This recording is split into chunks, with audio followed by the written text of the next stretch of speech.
میں جی یہ بھی جانتا ہوں کہ ماشاءاللہ آپ عالم شخص ہیں، اور عالم کے لیے بڑا مشکل ہوتا ہے کہ اختصار کے ساتھ جواب دینا۔ جی میں چاہتا ہوں کہ ہمارے پیچھے جو کالر ہیں وہ اوکے زیادہ تکلیف نہ ہو۔ مختصر ٹھیک سا جواب، یہ بس 3-4 کویسچن ہے میرے۔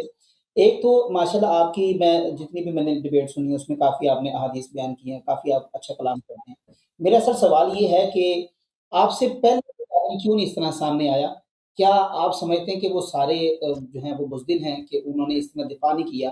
یا دیکھیں ویڈیو کال وغیرہ تو ہمارے پاس بڑے عرصے سے ہے، لیکن ہوں اب آپ ایک دم سامنے آتے ہیں، اور سوشل میڈیا کے اوپر ایک اس وقت آپ کا ایک جو ہے وہ علی مرزا جیسے، جس نے لاہور میں وہ جو ہے یا پاکستان میں ایک ہوں عجیب ہی دنگل بنایا ہوتا ہے، وہ بھی بندہ ڈرتا ہے آپ کے سامنے آنے سے، یا وہ بحث کرنے سے ڈرتا ہے۔ اور میں یہ سمجھتا ہوں کیونکہ مجھے پتا ہے کہ اس شخص کے پاس نالج نہیں ہے، بس وہ ایک علم الکلام کی 2-4 باتیں جانتا ہے اور وہ بس لوگوں کو پھنساتا ہے۔ تو حضرت آپ مجھے بتائیں کہ آپ سے آنے والے جو پیچھے گزر گئے لوگ، کیا وہ بزدل تھے جو اس طرح آپ کی طرح سامنے نہیں آئے؟ برائے مہربانی مختصراً جواب دیتے جائیں کائنڈلی ذرا۔ مجھ سے پہلے جو شیعہ علماء گزرے ہیں اس کی بات کر رہے ہیں؟ جی جی، ان کی بات کر رہا ہوں۔ نہیں، مجھ سے پہلے دیکھیں جو شیعہ علماء تھے، جو انگریزوں کے زمانے میں رہتے تھے نا، اس زمانے میں سوشل میڈیا تو نہیں تھا، اس میں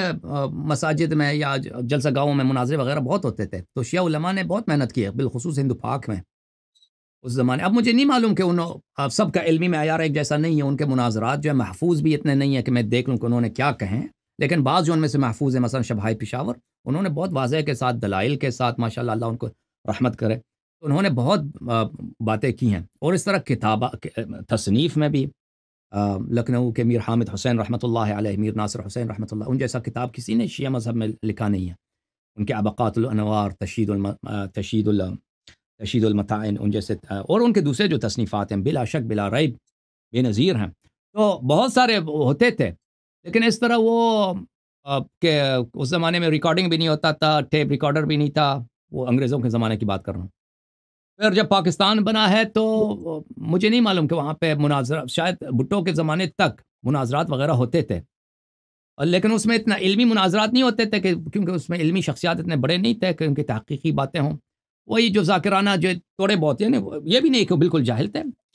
محدود سطح تک ان کے مناظرات ہوتے تھے، لیکن جب ضیاء کی حکومت بنی ہے، پھر تو جب شیعہ کشی کا رواج ہوا کہ شیعوں کو قتل کیا جائے، تو بہت سارے علماء جو ہیں وہ پیچھے ہٹ گئے، اسی وجہ سے کہ ان کو جان کا خطرہ تھا، اور بہت سارے بیچارے شہید بھی ہو گئے۔ موجودہ دور میں جو ہے شیعہ جو عالم ہے، شیعہ جو قیادت ہے، وہ مراجع کے ہاتھ میں ہے، اور مراجع ایران کے ہاتھ میں ہے، یعنی مراجع کی کوئی استقلال نہیں ہے، مراجع کی سیاست جو ہے حکومت ایران تعین کرتی ہے وہ کس لائن پہ جائیں گے، تو بہت سارے مراجع یہ چاہتے ہیں کہ یہ باتیں عام کیے جائیں، یہ بتائیں جائیں، اور بہت سارے مراجع جو ہیں یہ نہیں چاہتے۔ شیعہ مراجع سب ایک جیسے نہیں ہیں، شیعہ مراجع اپنے عقائد میں بہت اختلاف رکھتے ہیں ان امور پر، بہت سارے جو ہیں وہ بالکل وہابی ٹائپ کے ہوتے ہیں مراجع، اور حکومت ایران جو خود جو ہے عقائد کے لحاظ سے مسئلہ امامت و خلافت میں بالکل وہابی ہے، بالکل جماعت عمریہ سے قریب ہے، نہ کہ شیعہ سے قریب ہے، اور کیونکہ شیعہ جو ہے تقریب ہاں بالکل میرا شیعہ اگلا جو جو سوال تھا وہ اسی حوالے سے تھا، اور وہ یہ سوال تھا کہ ایران کے جو علماء ہیں، جس میں خامنہ ای صدر، وہ اس بات کے اوپر بڑے سختی سے زور دیتے ہیں، بلکہ وہ یہاں تک کہتے ہیں کہ شیخین کے اوپر یہ لفظ استعمال کرتے ہیں کہ شیخین کے اوپر تبرہ کرنا یا ان کی تصدیق کرنا یہ حرام ہے ہمارے نزدیک۔ تو جس کا بالکل بھی آپ نے بھی، میرا اگلا سوال ختم ہو گیا، تو اس تو سے اگلا سوال میں پوچھ لیتا ہوں۔ جی، اس کی وجہ یہ ہے کہ یہ ہے، جی بسم اللہ سوال کر۔ ہم جانتے ہیں کہ ہم تک جو ہے نا دین اسلام کا ایک بہت بڑا حصہ صحابہ کرام مجمعین کے تھرو پہنچا ہے، اور ہمیں صحابہ بتایا یہ دین اسلام کے ہم تک موجود ہے، جس میں اہل بیت ہے، یہ ہمیں یہ رسول ہے، تو یہ انہی کی وجہ سے ہمیں پتہ لگ گیا، یہ قرآن ہے، یہ انہوں نے ہی بتایا ہے۔ سوال یہ پیدا ہوتا ہے کہ اگر صحابہ پر جرح کرتے ہیں اور ان کو دائرہ اسلام سے خارج کر رہے ہیں، کسی کو فاسق کر رہے ہیں، فاجر کر رہے ہیں،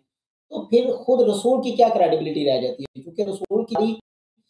سارا ہر چیز قرآن ہے، یہ سب وہ تو ساری صحابہ کے اوپر یا اہل بیت وقت آپ کے کمپینینز ان کے اوپر کھڑے ہوئے، کیا یہ نہیں، درست ہے کہ اگر جی جی آپ لوگوں کو ملیے نا، آپ لوگوں نے اہل بیت علیہ السلام سے دین نہیں لیا، آپ نے غیروں سے لیا، سرکار سے لیا، جو مذہب ہے، مخالفین کی جو مذہب ہے، یہ دیکھیں خلافت ان کے ہاتھ میں، حکومت ان کے ہاتھ میں، مختلف ادوار میں، تو وہاں ہر زمانے میں ایسے لوگ تھے جو روایت نقل کرتے تھے نا، جو سرکاری سیاست کے مطابق وہ جن کے پاس مساجد ان کے ہاتھ میں، قضاء کا جو عہدہ ہے ان کے ہاتھ میں، امام جماعت یہ ہیں، مدارس ان کے ہاتھ میں، تو لازمی بات ہے کہ وہ وہی احادیث نقل کریں گے جو سیاست سے بنے گی، وہ احادیث اور جو خلفاء کے مصلحت کے موافق ہوں. اور خلفاء اتنے بیوقوف نہیں تھے کہ وہ ایسے احادیث کو نشر ہونے دیں جن سے ان کی اپنی خلافت کا بطلان ہو جاتا ہے، چاہے بنی امیہ ہوں، چاہے بنی عباس ہوں، یا اس سے پہلے صحابہ ہوں. عرض یہ ہے کہ کیونکہ اگر یہ بات کہا جاتا کہ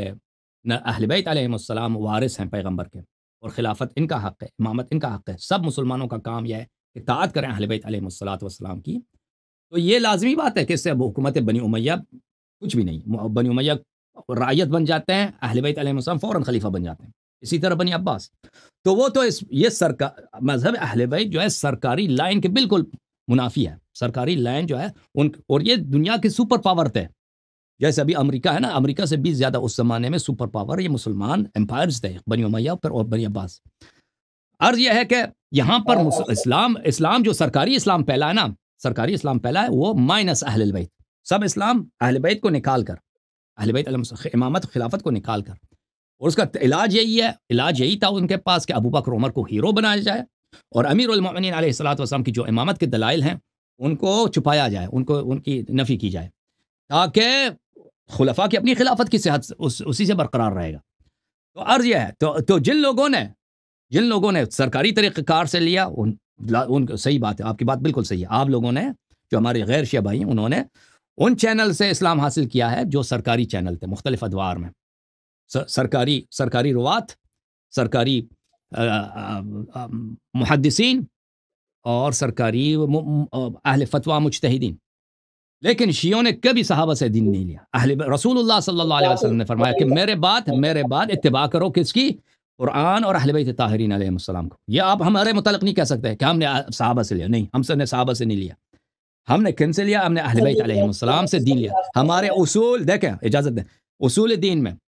توحید کے مسائل، نبوت کے مسائل، انبیاء علیہ السلام کی سیریں ہیں، اسی طرح فروع دین میں حلال حرام کے مسائل میں ہم نے کن سے لیا؟ ہم نے صحابہ سے نہیں لیا. ہم نے، آپ خود بھی بھائی صحابہ کو صرف راوی کے طور پہ مانتے ہو، اس سے زیادہ تو نہیں مانتے، ٹھیک ہے نا؟ کیا صحابہ نے اگر صحیح پہنچایا ہے تو صحیح ہے نا، اگر صحابہ نے غلط پہنچایا وہ تو صحیح نہیں ہے.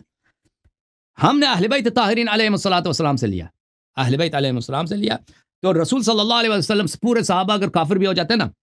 بہت سارے پیغمبر تھے، مثلا حضرت موسیٰ علیہ السلام پہاڑی پہ گئے، پورے صحابہ ان کے کافر بن گئے سوائے کم کے، اس سے اس کی نبوت پہ کوئی اثر نہیں پڑا کہ موسیٰ علیہ السلام کی نبوت کیسے ہو گئی، بھائی صحابہ تو ان کے کافر بن گئے.